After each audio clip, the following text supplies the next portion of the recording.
nous avons le devoir de faire ce qu'il a mis de faire. En ce temps, nous avons reçu un homme particulier. Cet homme est venu nous livrer des secrets. Jamais connu, jamais prêché. Il vient nous donner quelque chose que lorsque nous le mettons en application, sans effort, sans bagarre, sans tracasserie, nous sommes en train de vivre quelque chose de particulier. Là où les gens commencent à nous dire, mais qu'est-ce que je fais pour qu'on commence à dire que Mouké Nzambi a magie? Ça veut dire que je me retrouve dans une condition, je me retrouve dans une forme, je me retrouve dans une apparence qui commence à faire peur. Mais qu'est-ce que j'ai fait? Hier, nous avons eu des gens qui nous ont conduits selon des principes non bibliques, mais nous ne le savions pas. Prenons juste la partie des païens qui nous concernent.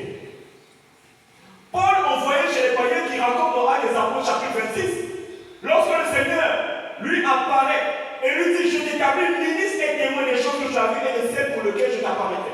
Je t'envoie vers les païens pour que tu les fasses passer des ténèbres à la lumière. Mais lui, quand il arrive chez les païens, il commence à être précis. Il dit, attention, ce n'est pas pour baptiser que Christ m'a envoyé, mais c'est pour annoncer l'évangile sans la sagesse du langage, afin que la croix de Christ ne soit pas rendue vaine. Car la prédication de la croix est une folie pour ceux qui périssent, mais pour nous qui sommes sauvés, elle est une sagesse de Dieu. Comment est-ce que la croix va être folie pour les uns et sagesse de Dieu pour les autres? Qu'est-ce qui se passe? Il continue, il dit attention. Laissons les éléments de la parole de Christ tendant à ce qui est parfait, sans poser de nouveau le fondement du renoncement aux œuvres, de la doctrine des baptêmes, de l'imposition des mains, de la foi en Dieu, de la résurrection des morts. Nous ferons cela si, et seulement si, Dieu le permet. Lorsque quelqu'un dit ces choses, ça veut dire que moi, je fais ce qu'on m'a demandé de faire. Et qui me demande de le faire? C'est celui qui a institué l'église. Ça veut dire, lui, le propriétaire, il me donne des recommandations de ce que j'ai à faire dans l'espace que lui-même a créé sur quelqu'un qui a reçu une révélation. Je n'ai pas le droit de faire autre chose. Mais nous avons vu des gens qui se sont élevés, apprendre des choses qui n'étaient pas pour les païens. On vient de donner ça chez les païens. On commence à nous dire, repens-toi. Mais nous savons que la repentance ne peut se faire que face à un peuple qui a reçu la loi. La loi qui doit venir de qui?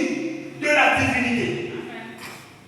Mais la seule loi dont la Bible fait mention, c'est cette loi, Malachie 4. Il est écrit, souvenez-vous de la loi de Moïse, mon serviteur, auquel j'ai prescrit en oreille des préceptes et des ordonnances pour tout le monde entier.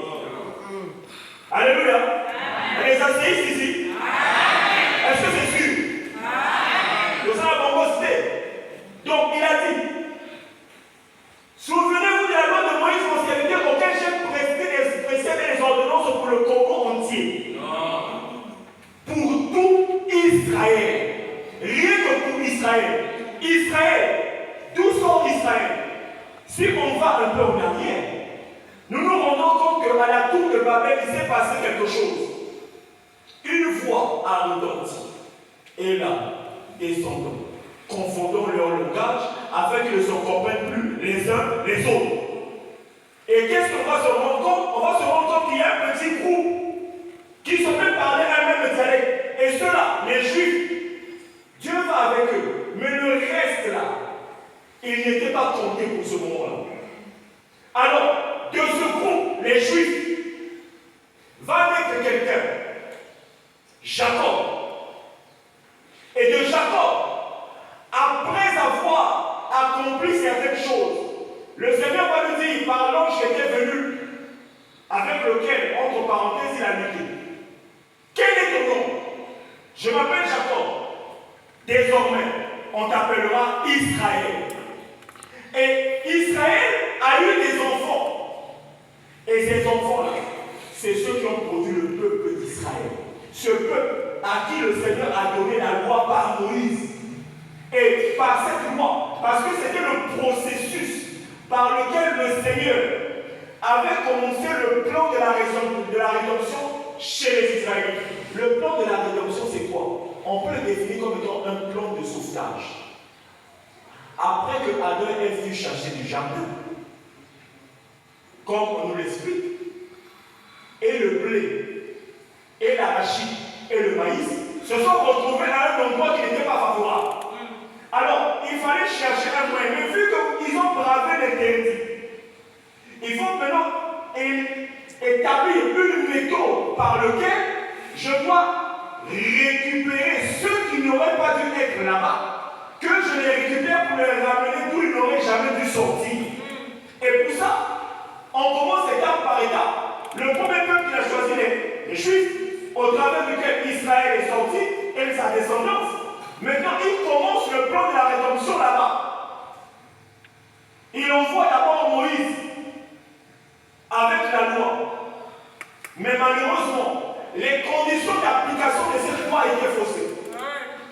C'est lorsque Paul arrive chez les païens, Paul veut nous préciser, là où il y a un testament, il est nécessaire que la mort du testataire soit constatée. Si le testataire, celui par lequel l'alliance est écrite, le testament est prescrit. Tant que sa mort n'est pas constatée, ceux qui sont supposés rentrer en possession de l'héritage ne peuvent pas se faire. Amen. Et ça, nous n'avons pas eu directement besoin qu'on nous l'enseigne. Parce que dans notre vie courante, voilà pourquoi la Bible dit la nature elle-même ne vous enseigne pas. Parce que de nos jours, lorsque quelqu'un est prêt à mourir, il fait ériger un testament dans lequel il présente tous ses biens et fait la répartition selon les membres de sa famille. Et lorsqu'il fait cette répartition ne peut être prise en compte que lorsque lui-même, en tant que personne humaine vivante, sa mort a été constatée. Donc il reste vivant. Tout ce qu'il a écrit, ça ne peut pas rentrer en vigueur. Alors, lorsque Paul veut nous préciser ces choses, nous nous rendons compte qu'il n'y avait pas possibilité que la loi que Moïse a apportée apporte la vie. Parce que le but, c'était de redonner la vie à ceux qui avaient perdu la vie du fait d'être séparés de Dieu. Toutes ces choses, nous ne le savons pas. Mais c'est cet homme merveilleux, Aimé Michel Tchikémou, qui veut nous préciser ces choses dans le déroulement de l'accomplissement de ce passage de 2 Timothée 3, 16 à 17. Toute écriture est inspirée de Dieu, utile pour enseigner. Pourquoi est-ce qu'il faut enseigner? Il faut enseigner les gens qui ne savent pas. Étant conscient, ayant fait un état des lieux, il a constaté que les gens ne savent pas, il faut les enseigner. Il faut qu'ils sachent ce qu'on fait. Premièrement, celui qui a érigé l'Église, à savoir Christ, il est le seul à donner les instructions qui doivent être respectées dans l'Église. Et lorsqu'il y a un envoyé, celui-là doit être envoyé de Christ. Et lorsqu'il arrive auprès de ceux vers lesquels le Seigneur l'envoie, il doit avoir les équipements et ce qui est nécessaire pour accomplir la mission qui lui est déchue. À savoir, il faut qu'il ait un message. Comment on fait pour rassembler des gens si on n'a pas quelque chose à leur dire? Comment on fait pour accomplir quelque chose s'il n'y a pas eu un problème qui dérange ces gens? D'où le Seigneur, quand il envoie quelqu'un, la démonstration qui a été faite hier, cette personne doit être envoyée vers un peuple. Quelqu'un pourrait dire, ça c'est vous qui avez inventé ça. Prenons Matthieu 24, qu'est-ce qui est écrit? Quel est ce serviteur fidèle et prudent que son maître a établi sur ses champs? Quels sont les champs? C'est un peuple. Pour leur donner la nourriture. Quelle est la nourriture? Mais c'est le message. Au temps convenable. Ça veut dire pas avant, pas après, mais à un moment précis. Mais pourquoi ça va être comme ça? Mais simplement parce que toujours dans Matthieu 4, souvenons-nous que le Seigneur a dit quelque chose qui a donné des mots dans certaines personnes et qui les a conduits dans le perdement. Lorsque Satan vient lui dire, si tu es fils Fils de Dieu ordonne à ses pierres de devenir du pain. Aïe, tu sais pas que je suis. Mais il dit, l'homme ne se nourrira pas seulement de pain, mais de toutes paroles qui sont de la bouche de l'Éternel. Mais pourquoi il fait cette distinction? Le pain et ce qui sort de la bouche de l'Éternel. Donc, qu'est-ce qui doit manger le pain et qu'est-ce qui doit manger ce qui sort de la bouche de l'Éternel? C'est là où nous allons nous rendre compte. Ceux qui ont pris la Bible comme étant parole de Dieu, ils n'ont pas pu communiquer à ce peuple la vie qui permettait d'affranchir les enfants de Christ de la puissance des ténèbres. Parce que dans la Bible, c'est comme une forêt, il y a beaucoup de choses. L'homme a parlé, Satan a parlé. Les gens disent, hey, Satan n'a pas parlé de la Bible. Oh. Mais on peut te prendre beaucoup d'exemples. Je venais de le citer à peine. Si tu es fils de Dieu, ordonne à ses pierres de devenir du pain. Qui a dit ça? C'est même pas fini. Il a encore dit beaucoup de choses. J'ai dit toi en bas quand il est écrit, il donnera des ordres à ton sujet pour que ton pied ne mette sur une pierre. Qui a dit ça? Et il a encore dit encore, comme pour couronner le tout, seulement dans ce passage. Il dit bon, regarde tous les royaumes de la terre et leur voix, cela m'appartient, je le donne à qui je veux. Adore-moi et je te le donnerai. Ça c'est Jésus-Christ qui a dit ça? Non. Qui a dit? Satan. Donc même la parole de Satan est notifiée à l'intérieur. Donc si toi tu vas ouvrir la Bible, soi-disant envoyé de Christ, pour chercher à prêcher la parole de Satan, tu es en train de condamner davantage un peuple. Voilà pourquoi la question de l'Église est cruciale. À chaque fois que le Seigneur veut accomplir, veut continuer le plan de sauvetage de son peuple à lui, selon les étapes, il envoie quelqu'un. Cette personne est supposée conduire ce peuple d'un endroit à un autre. Dès que sa mission s'achève, le Seigneur, en tant convenable, enverra un homme pour relayer de là où il s'est arrêté pour continuer. Voilà pourquoi lorsque Paul est arrivé, il a commencé à le dire. Il dit quand le parfait sera arrivé, le partiel disparaîtra. On pourrait se dire, mais de qui il parle? Jean-Baptiste a annoncé quelque chose longtemps avant lui. Il dit, viens derrière moi celui qui est plus contre moi. Je ne suis pas digne de porter ses sandales. Mais lui vous baptisera du feu et du Saint-Esprit. Daniel, beaucoup plus loin encore, on lui a dit, scelle ses paroles. Amen. Au temps de la fin, plusieurs le liront et la connaissance augmentera. Beaucoup de choses qui ont été dites, mais qui cela concernait-il? Nous n'avons jamais su. On peut se poser la question, mais de quoi est-ce que ça parle? Même Paul a eu la gentillesse de préciser de toute façon. Les dons cesseront, les langues s'arrêteront. Mais à quel moment ça devait se faire? Lorsque celui dont Matthieu 24 a parlé, celui qui devait donner la nourriture au temps convenable, celui qui devait nous faire comprendre quelque chose que Christ avait sorti un jour à une femme. Vous adorez ce que vous ne connaissez pas. Mais nous, on sait qu'on a reçu Moïse. Mais Moïse, il a vu un buisson. Le buisson était en feu. Mais c'est bizarre, ça ne se consume pas. Ça, c'est pas un phénomène physique explicable. Moïse qui a grandi dans la maison de Pharaon, je suppose habitué à toutes les pratiques de magie, il a trouvé que c'était quelque chose qui le surpassait parce qu'il n'avait jamais vu ça. Il dit, ah, il faut que je m'approche, c'est compliqué. Alors, nous on a reçu Moïse. Et tu es plus contre Moïse. Mais lui, il savait qui il était. Mais il n'était pas c'était pas le moment pour déverser tout cela. C'est la raison pour laquelle il a dit encore, j'ai beaucoup de choses à vous dire. Mais vous ne pouvez le porter maintenant. Quand il sera venu, lui, l'esprit de vérité, vous conduira dans toute la vérité. La vérité en question devait être donnée par qui? Depuis cette époque, plus de 1900 ans, qui est venu nous apporter la vérité? Si ce n'est de nous faire repartir en arrière, de nous faire pratiquer des choses qui n'avaient rien à voir avec la Bible, pour invoquer le sang. Paul a dit, car quiconque invoquera le nom du Seigneur Jésus sera sauvé. Mais vous remplacez le nom de Jésus, vous commencez à mettre le sang. Et on veut légitimer ça. On arrive maintenant, le sang ça ne marche pas, mais feu. Car quiconque invoquera le feu. Mais même les disciples de Jésus, Jacques et Jean, Luc 9, ils sont venus demander la permission. Mais permets-nous seulement qu'on nous commandons le feu. La Bible dit, le Seigneur les réprimanda sévèrement en leur disant, vous ne savez de quel esprit vous êtes animés. Maintenant, un pasteur aujourd'hui, il se dit pasteur, apôtre, bishop, chante, comment? Avec des titres très ronflants, seulement pour se faire voir. Il dit invoquer le feu. Mais bien aimé de le Seigneur, l'homme de Dieu nous a dit apôtre-moi, c'est vous les clients de ces gens.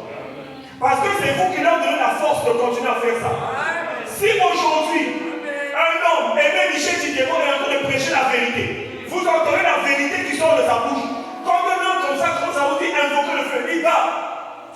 Donne-moi le verset qui te donne l'autorisation de dire à un enfant de Christ d'invoquer le feu. Alors que Jésus lui-même l'interdit. Et Paul a bien précisé, j'ai posé le fondement comme un sage architecte et un homme que personne, nul n'a le droit de poser un autre fondement que celui que j'ai posé, savoir Jésus-Christ. Tout doit être fait par Christ. Tout doit être accompli par les instructions de Christ et non autre chose. Tout ce que vous dites à son tour, et c'est ce qui devait conduire justement à ce que nous rentrons dans la véritable révolution spirituelle. Là où tous ces kiosques-là vont fermer, les enfants de Christ vont cesser d'être arnaqués, vont cesser d'être conduits comme des papillons.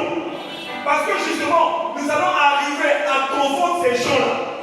Ce n'est pas nous de le faire, mais nous, tous ces enfants de Christ ensemble.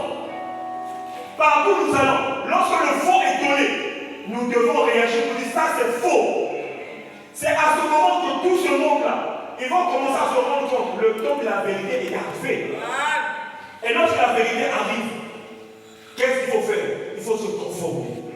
C'est pourquoi déjà, bien aimé de le Seigneur, nous-mêmes en tant qu'asséistes, ce peuple que Michel Aimé Tidémon s'est acquis durement, au travers de 34 ans d'enseignement, nous devons prendre conscience que nous avons le devoir de marcher dans la fidélité face aux lois et aux principes, assiduité au but compris. Souvenons-nous, le diable ne nous accusera jamais sur ce que nous faisons, mais il nous accusera sur ce que nous ne faisons pas. Même dans la révolution spirituelle dont nous sommes en train de parler. Amen.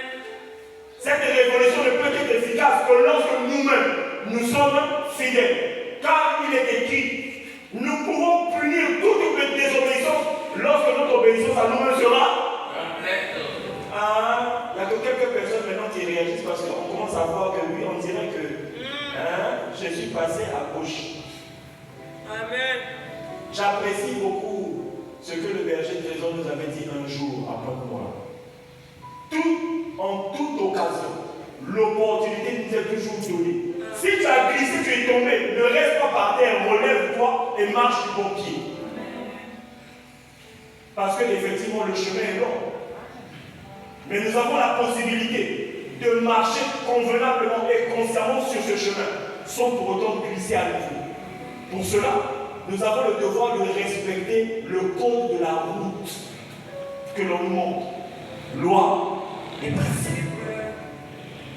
Dans ces lois et dans ces principes, nous avons cette activité au travers duquel nous sommes fréquemment enseignés, qui est une manière de remettre du bois au feu pour augmenter la chaleur, de manière à ce que, mon cher, quand tu dors, si tu allais au 3e ciel avec les Antonov à l'époque, là tu vas commencer à aller avec le Concorde.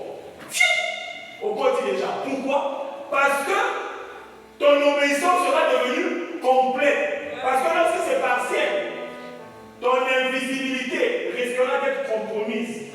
Pendant que j'ai dit je suis au 3e, il y a quelqu'un du 2e qui te voit. Il va venir te fertiliser le lac. Qui veut encore être étranglé? Personne. Parce que nous avons suivi ça hier, nous sommes fatigués. Quelqu'un vient de dormir la nuit. Quand tu te réveilles, tu n'as même plus envie de dormir. Si je dors encore, je vais souffrir. Mais pendant que nous avons ces choses, nous avons la formule qui nous permet de ne plus être visé, de ne plus être touché. La formule en question, c'est quoi? Fidélité, loi et principe. Mais quand je sais ça, est-ce que je vais me négliger encore vis-à-vis de ça? On nous a donné le témoignage. Quelqu'un était en train d'être poursuivi dans le monde parallèle. Il arrive à la scène, il rentre, et ils ont fait chou. Ah, tu as eu la chance, tu es rentré là-bas, nous on ne peut pas rentrer. Mais là-bas, on ne peut pas te chasser parce que là-bas aussi, tu dois. Mais comment ils ont fait pour ça? Est-ce donc eux aussi, ils ont fait pour l'intérieur?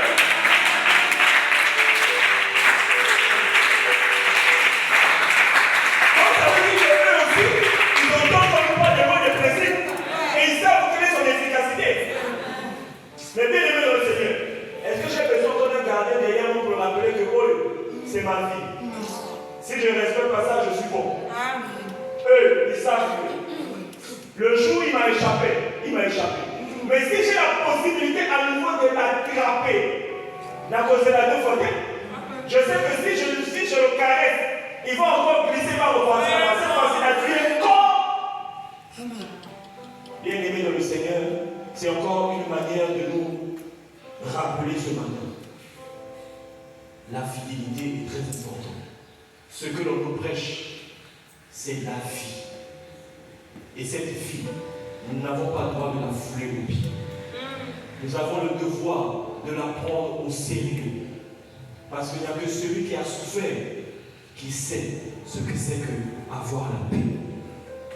Si toi tu as la paix aujourd'hui, sache qu'il y a quelqu'un qui a prêché pendant 34 ans pour que tu puisses apprendre ces choses aujourd'hui. Et que tu puisses aujourd'hui toi aussi pouvoir respirer et dire à quelqu'un, mon cher, je suis un homme en paix. Nul n'était la présence d'un envoyé de Christ. Pas envoyé parce qu'il a dit, mais envoyé parce qu'il a démontré que ce que Paul avait dit, l'évangile est une puissance de Dieu pour le salut de quiconque croit. Il a démontré que l'évangile, sans action, évangile sans éléments, donc pas d'imposition des mains, pas de lavage, pas d'incision, pas de ces trucs, pas de nuit de prière, pas de combat, pas de quoi. L'évangile simple, l'évangile m'a ordonné la paix. Quand tu as ça, sois sérieux avec ça. Dis avec moi, sois sérieux avec ça. Sois sérieux avec ça. Marche avec ça. Marche avec ça. Voilà les appels 21 années. Satan 10, même 40. Alléluia. Amen. Alléluia de ta vie.